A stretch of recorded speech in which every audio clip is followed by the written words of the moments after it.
Hewson sat down again. He must not be so jumpy. They were only waxworks, so there was nothing to fear. But why then did he feel so afraid, always thinking that they played games with him? He turned round again quickly and met Baudette's hard eyes. Then suddenly he turned back to look at Crippen. Ha! He nearly caught Crippen moving that time. "Be careful, Crippen, and all you others," he said. "If I do catch you moving, I'm going to break your arms and legs off. Do you hear?" "I can leave now," he thought. "I've got a lot to write about. A good story. 10 good stories. The Morning Times isn't going to know how long I stayed here. They aren't interested. But the watchman is going to laugh if he sees me leaving so early. And then there's the money from Mariner. I don't want to lose that." But this was too hard. It was bad that the waxworks moved behind your back. But it was worse that they could breathe. Or was it just his breathing, seeming to come from far away?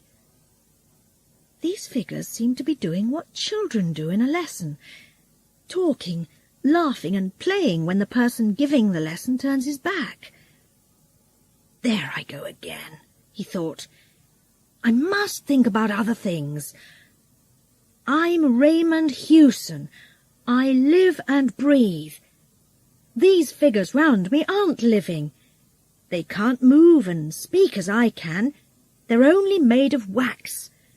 They just stand there for old ladies and little boys to look at." He began to feel better again. He tried to remember a good story a friend told him last week. He remembered some of it, but not all. He had the feeling that Baudette's eyes were on him again. He must have a look. He half turned and then pulled his chair right round. Now they were face to face. As he spoke, his words seemed to fly back at him from the darkest corners of the room. "You moved, you little animal!" he screamed. "Yes, you did! I saw you!" Then he sat, looking in front of him, not moving, cold with fear. Dr. Baudette moved his little body slowly and carefully. He got down from his stand and sat right in front of Hewson. Then he smiled and said in good English, "Good evening.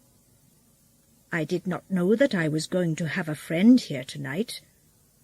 Then I heard you and Mariner talking. You cannot move or speak now until I tell you. But you can hear me quite easily, I know. Something tells me that you are, let's say, a little afraid of me. Make no mistake, sir.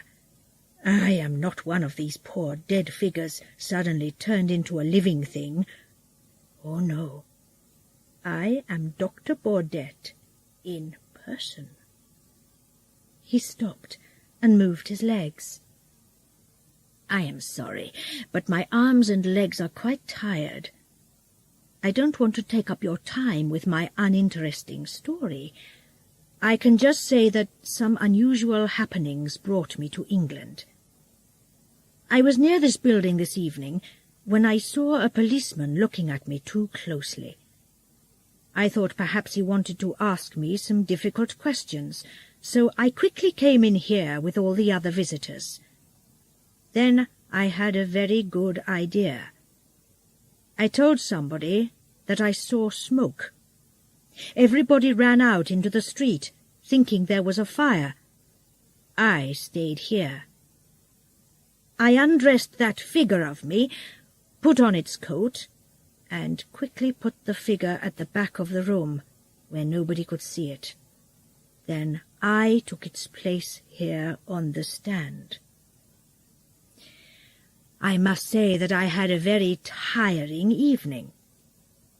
But luckily the people didn't watch me all the time.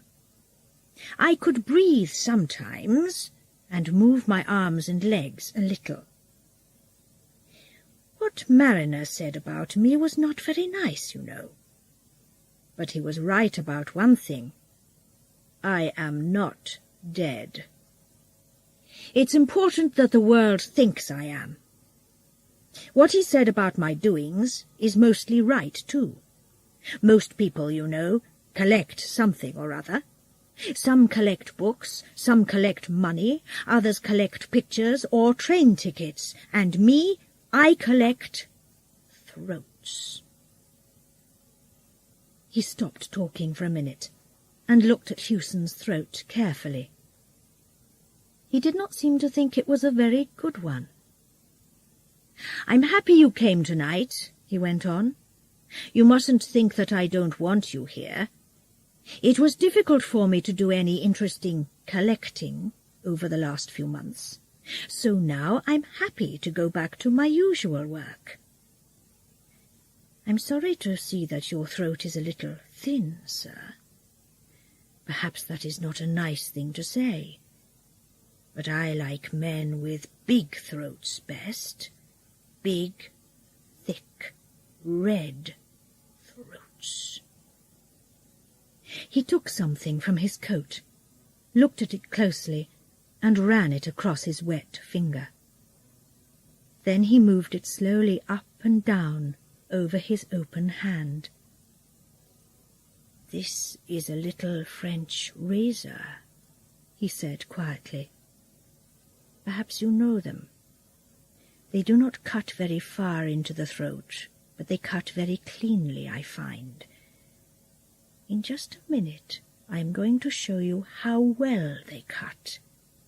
But first I must ask the question that I always ask. Is the razor to your liking, sir?" He stood up, small and very dangerous. He walked over to Hewson as slowly and quietly as a cat going after a bird. "Please be so good as to put your head back a little. Thank you. And now a little more, just a little more. Ah, thank you. That's right, monsieur. Thank you. Thank you." At one end of the room is a small window. In the daytime it gives a weak light. After the sun comes up, this new light makes the room seem sadder and dirtier than before. The waxwork figures stand in their places with unseeing eyes. Soon the visitors are going to arrive. They are going to walk round, looking at this figure or that. But today, in the centre of the room, Hewson sits with his head far back in his armchair. His face is up, ready for the razor. There is no cut on his throat or anywhere on his body, but he is cold, dead. And Dr. Baudette watches the dead man from his stand without any show of feeling. He does not move. He cannot move. But then, he is only a waxwork.